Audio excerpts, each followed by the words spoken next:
అమ్మంటే తెలుసుకో, జన్మంతా కొలుచుకో. ఏంటమ్మా 9 రోజులు 9 గడియల్లో అయిపోయాయి. ఉద్వాసన అంటారేంటమ్మా? అంటే రేపటి నుంచి నువ్వు నాతో ఉండవా? నీకిష్టమంటేనే కదమ్మా కష్టమైన ఉదయం 3 కల్లా లేచి నీ ముందు కూర్చున్నా. నీకిష్టమనేగా అమ్మా వంటకాలు వండి పెట్టి నచ్చిన పుష్పాలు వెతికి మరీ తెచ్చి అర్చించాను.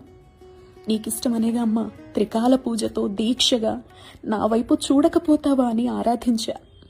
నీకోసం నా కోపాన్ని వదిలేశా.